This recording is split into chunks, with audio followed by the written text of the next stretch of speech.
Do any of you remember what the UFC used to be like back then? I mean back then, when the UFC was in its prime. It felt like every card was a banger, and you couldn't miss a single Saturday. All the personalities, the passion, the unforgettable moments. If you're like me, one day you turned the TV on and you saw two people punching and kicking each other in the face. Not knowing what you were getting yourself into, you just started your journey as an MMA fan, and it has been nothing short of life-changing until now. From terrible cards to boring champions and the rise of Power Slap, the UFC is quickly degrading to a place where many, including myself, are left asking the question, is the UFC dead?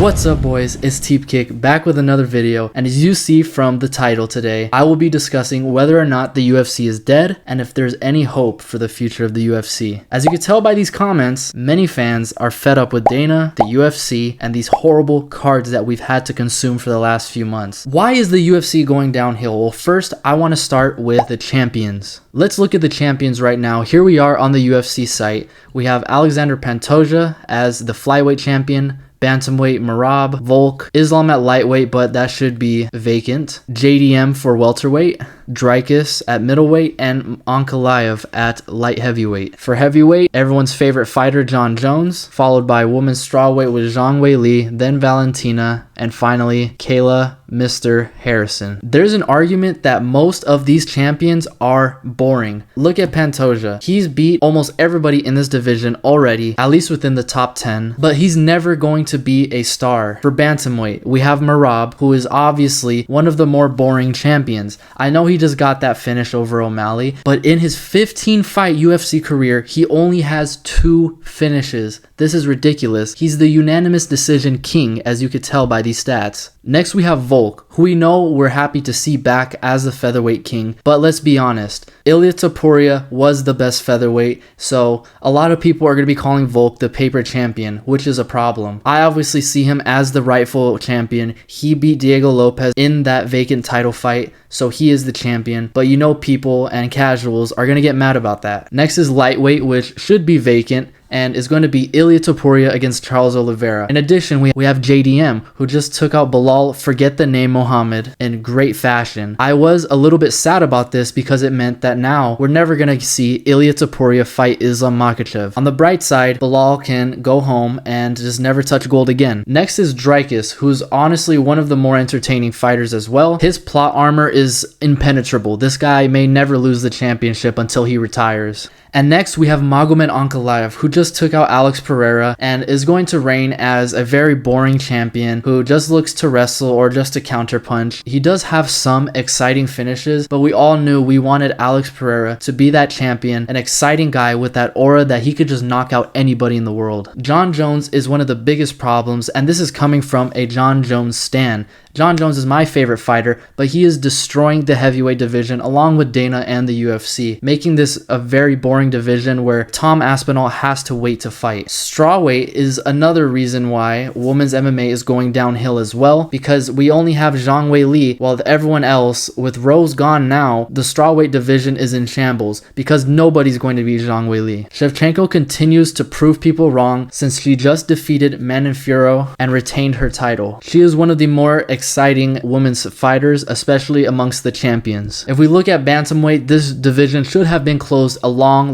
time ago, but it's the only way that Kayla Harrison can make the weight class for women in the UFC. I don't see anybody beating her either. She's a dominant wrestler, and she just made an embarrassment out of Juliana Pena. I want to throw it back now to just 5 years ago. If we look at the rankings from then compared to now, we had Davison Figueiredo at flyweight, the dominator, the guy who was putting people out, whether it be through submissions or knockouts. We had Peter Yan, arguably the most skilled bantamweight ever, with everything from boxing to decent wrestling defense and good wrestling, great trips, beautiful kicks, and he really dominated that division until Aljamain, Grammy nomination Sterling, decided to have one of the best acting performances I've ever seen. Next is Volk, and he still is the champion, but like I said now, this division has lost a lot of its great killers like Max Holloway, Zabit, a prime Korean zombie, and Jose Aldo. Aldo. This is still my favorite division in the UFC to watch, so it definitely isn't part of the problem in my eyes. Next, we see lightweight with Khabib as champion. Honestly, I'm more happy to see Ilya or Charles be champion now than him, so that's another plus for the modern UFC. At welterweight, we had Kamaru, who was also boring, but we also had a lot better fighters than we do now in terms of quality. We had a prime Colby Covington with a unstoppable gas tank. We had Leon Edwards, the rising contender with amazing striking and wasn't losing to people like Bilal. We had Jorge Masvidal, who was on the uprising as well towards the tail end of his career, but still knocking people out, still being a really great and fun striker to watch. Tyron Woodley was reaching the end of his career, but prime Tyron Woodley was different. We had Stephen Thompson, who still had a lot left in the gas tank at this point, and some other names in there like RDA, Vicente Luque, Nate Diaz, and Anthony Pettis. At middleweight, we had Adesanya as champion, which I'm glad he's not champion anymore, but we also had people like Yoel Romero, Darren Till, and a prime Jared Cannonier. To be honest, I like today's middleweight more than this, despite Yoel Romero being in there, one of my favorite fighters and more entertaining fighters. We look at light heavyweight and we had John Jones, who was the champion at the time. Honestly, the division has a lot of the same names as it did back then, but it had a more dominant champion in Jones, who was fighting a little bit more often when he wasn't getting arrested for reckless driving or getting caught for PEDs. Look at heavyweight in all its glory back then, with Stipe Miocic, my favorite heavyweight, as champion, DC still duking it out with Stipe through those 3 fights, Francis Ngannou, the absolute apex of punching power, Derek Lewis was always in the mix, JDS, one of the most underrated heavyweights, and Alistair Overeem at number 7. And John Jones must have some dirt on Dana at this point that's stopping him from stripping Jones. Weili was the champion for women's strawweight, but we had a prime Rose at the time who beat Zhang Weili twice. Then we had Valentina, who's still champion. And honestly, I think the fighters in the women's flyweight division now are a lot better skill-wise than these people. Shout out to Jessica Ai. The first fight I ever watched in the UFC was her getting knocked out by Valentina. And we had Amanda Nunes, who I want to see come back and fight Kayla Harrison. We also had Jermaine Durandamy, one of the biggest what-ifs in women's bantamweight. She definitely could have became champion, but she just gave up out of nowhere and stopped fighting, left the UFC. But yeah, she had some deadly striking. While maybe just slightly, you could see that the UFC champions back then and their respective divisions were a much better back then than they are now. We also had champions fighting much more frequently, like Kamaru Usman. For all the hate I give him, he was a very consistent and active champion. That's another reason why I'm glad Volk is back, because he's going to be able to be fighting multiple times per year and keeping the featherweight division going. Next, can we talk about these ticket prices? I mean, seriously, back then when I first went to my first UFC event, it was UFC 270 with Francis Ngannou versus Cyril Gane. I was in the nosebleeds, not all the way in the back, but pretty far back, and my tickets were $200, maybe give or take, which is still crazy. But if you look at the tickets today, if we just scroll over here to UFC 317, you will see that the ticket prices have more than doubled just for some nosebleeds. A lot of these tickets seem to be resale, but trust me, if you look at the next UFC event, you're going to see that tickets are at least $400 plus tax. As you can see here, I've scrolled to UFC 318 with Holloway versus Poirier, and the normal tickets for sale, I'm clicking this all the way in the back, is $652, which is absurd. Mind you, this is one ticket. This is 3 times the price of what they used to be. And as you can see from here, the lowest ticket price is $406, which is just still ridiculous. If Dana's going to keep outpricing the true fans, you're never going to see that kid who really wants to see their favorite fighter at an event, because it's way too expensive and you're pushing your biggest fans out who can't afford it. Next is, I don't even want to say the word, the Apex. The UFC Apex is one of the worst things that happen to the UFC, believe it or not, because the UFC has relied on it to hold events, having some of the best fights in this godforsaken octagon. The attendance at this arena is a grand total of 3.5 people. I'm kidding, of course, but seriously, there's about maybe 50 to 60 people max in this arena. There's no crowd influence on these fights when they happen. It makes the fight seem like another sparring match, and you don't get the crowd reactions that you would get at a big arena. We need to get rid of the Apex, and we need to get rid of another thing, which is woman main events.